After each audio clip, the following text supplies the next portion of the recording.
Welcome, everyone. This is Elsie Kerns, your Overwhelm warrior. And tonight I have the pleasure of speaking with Astrologer Pam Younghans.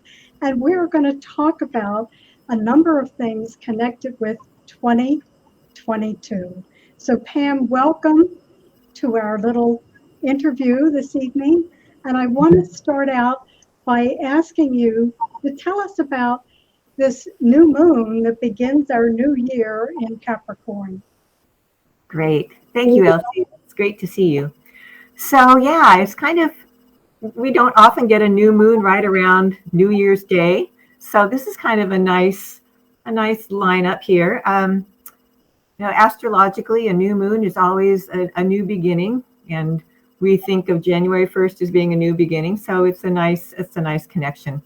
This new moon is in Capricorn, so Capricorn is about setting goals, and not that we have to set resolutions, but kind of putting our sights on what we want to accomplish, at least within this next lunar cycle. But this specific new moon is important because it is in favorable aspect to the planet Uranus. Now, planet Uranus is about opening up to the new. So there is something here about really encouraging us to be open to new options, new opportunities, not only in this lunar cycle, but in the year ahead. And another piece of this that I love is that Uranus as a planet represents higher consciousness. So if we talk about this new moon being a favorable aspect to the planet of higher consciousness, we can think, oh, wow, it really is marking this as an important time of awakening. We hear that word all the time, capital A, awakening. But that's specifically what this energy can be about. So it's not that everybody's going to all of a sudden become enlightened in the next 10 minutes or even in this lunar cycle, but I feel that it's a kind of a positive way to begin this year, and especially with so many challenges that we've been having. It is true that this new moon is also in hard aspect to Chiron. Chiron is called the wounded healer. And that represents that we're still in this kind of wounded place, and that this is a process of healing that we're going through. But the combination of the two makes me believe that, wow, as we heal, then we open those doorways to higher consciousness. So it really links those two in our awareness and in this lunar cycle and in the beginning of our new year, 2022. Thanks, Pam. Well, even though you're talking about Uranus and higher consciousness, I see that for the January 12th webinar you're doing, you are calling it Finding Ground. So maybe you can make that connection for us. Yeah, it is a little bit of the opposites here, but I called it Finding Ground for a couple of reasons. The primary reason is that in astrology, we have something called the North Node. And the North Node in our birth charts shows our soul path, what our growth is intended to be for this lifetime. The North Node, where it is today for everybody, is about what humanity's evolutionary growth is about. So the North Node is in a sign for about 18 months. So we're finishing the phase that began in spring of 2020, and we all know what was popping up in spring of 2020. That was when the North Node went into Gemini, and our evolutionary goal for these last 18 months has been learning to think for ourselves, learning to speak our truth, but also being open-minded. So we can see a lot of the ways that we've hopefully learned the lessons of that North Node in Gemini, and some of the ways that we're still battling a little bit of that. But here in January now, the North Node, they move backwards through the zodiac. So the North Node is leaving Gemini, which is an air sign, and moving into Taurus, which is an earth sign. So Taurus is very grounded. Now, I am a Taurus. My son is in Taurus. You can see I live in a log house. I'm very earthy, grounded, and that is the energy of Taurus. So North Node moving into Taurus is all about, planning ourselves in some way. And I think that this is so important right now. If we think about how that heightened nervous energy has really kept us feeling ungrounded and dizzy and not able to really manage life in the way that we have. The whole idea of becoming grounded, finding ground, is kind of essential. I think it's essential for each of us and our own health, coming into our bodies and connecting with nature and just really resonating with the physical realms and how we can enjoy them in some ways. That's all a part of grounding. And that we need that for our own health. But with the North Node moving into Taurus, it's saying this is humanity's next evolutionary step. We have to come back to ground. We have to come back to simplicity. We have to pay attention to the earth. We have to pay attention to the environment. All of those things are ruled by Taurus. And I think it's also important to realize that, every sign has like the ultimate goal it's trying to reach. And the ultimate goal that Taurus is trying to reach is inner peace. Mm-hmm. And we think about, well, what is missing right now in my life, or all of our lives? What would help us the most in this time that continues to be very full of change and even chaos and all of that? If we can come to a place of inner peace, wow, does that make a difference? And so we can think of it as kind of a survival mechanism. If I'm going to survive this major change that we're going through, especially with the U.S. going through its Pluto return this year, and I'm going to talk a little bit about that during the webinar as well. It's so important for us to stay centered, stay grounded, and find that inner peace. It's kind of like that eye of the storm, but it's more solid than that. It's just in a place where we feel confident and solid. There's a series of meditations I do that are about coming to a place of consciousness at rest. And that's, to me, what this really feels like too, because when your consciousness is at rest, you're not thinking about anything. You're just residing in that place within. And that's that grounded, centered place that I think Taurus really resonates with. So I hope did that answer the question a little bit about why I call this Finding Ground, which I know is kind of an interesting title, but it feels appropriate and important right now. Well, it certainly does answer the question. And I just want to remind everyone the link is here if you would like to register. We will be on January 12th, and it will be at 4 o'clock Pacific time, 5 Mountain time, 6 Central time, 7 Eastern time. And if you click the link, you can find all about the details. But Pam, I agree that we really need to find that ground. And also right now, there's still a lot of chaos and turmoil going on.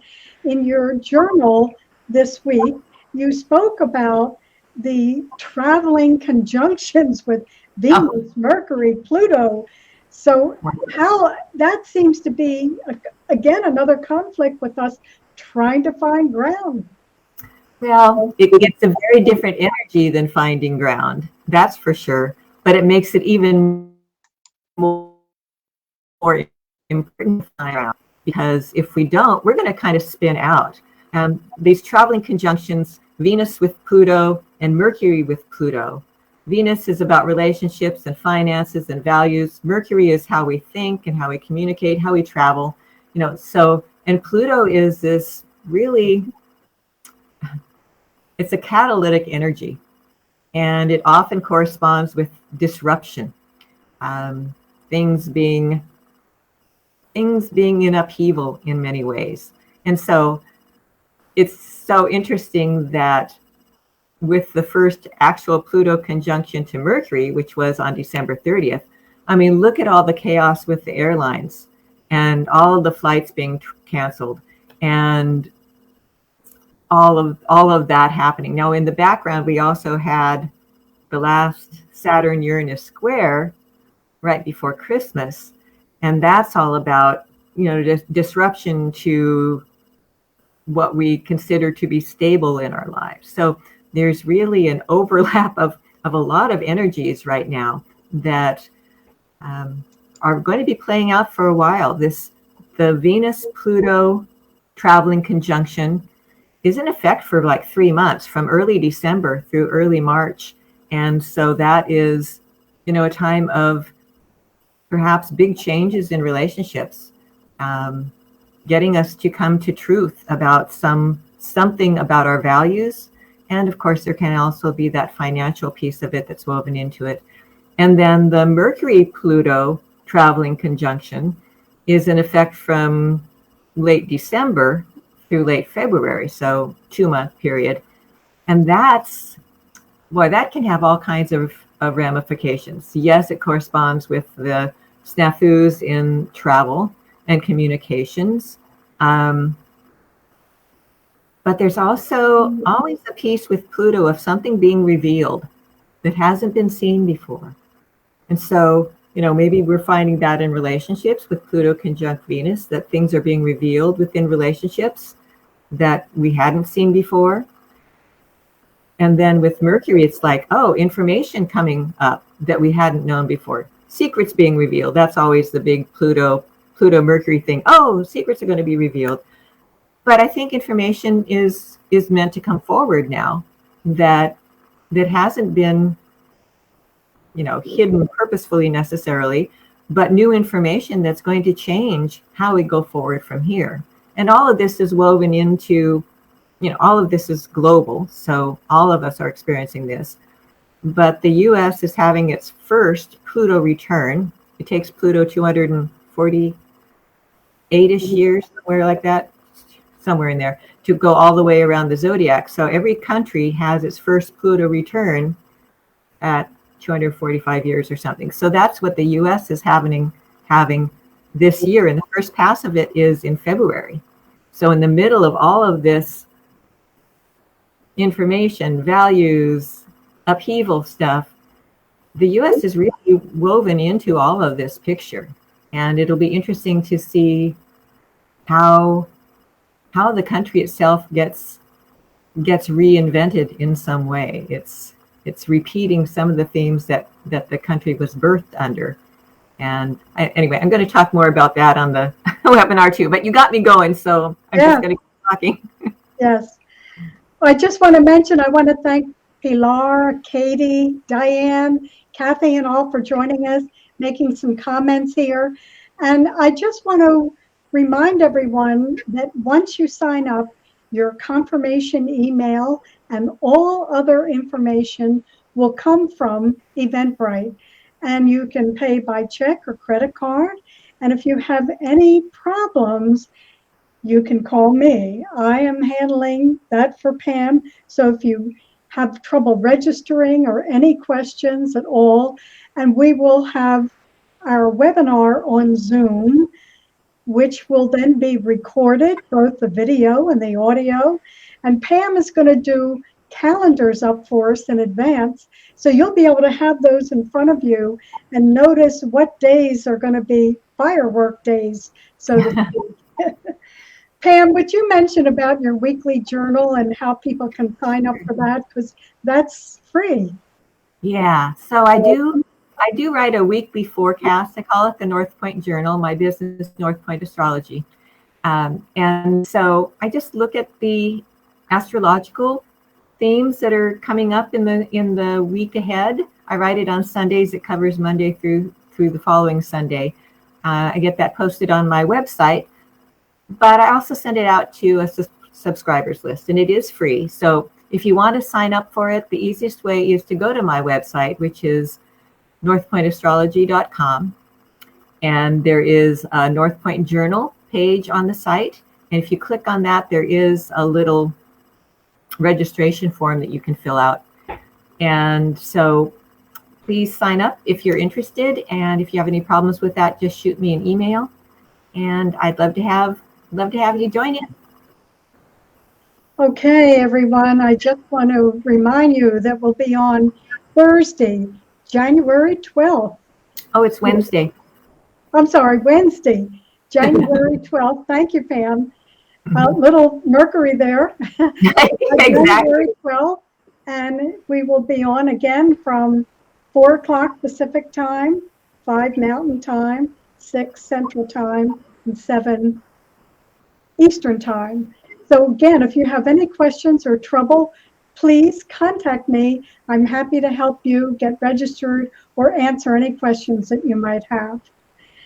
Pam, any last words? Kathy, Diane, everybody is very interested in sending in their comments about how interesting your info is. Any other last comments for us before we roll out? I hope to see everybody there.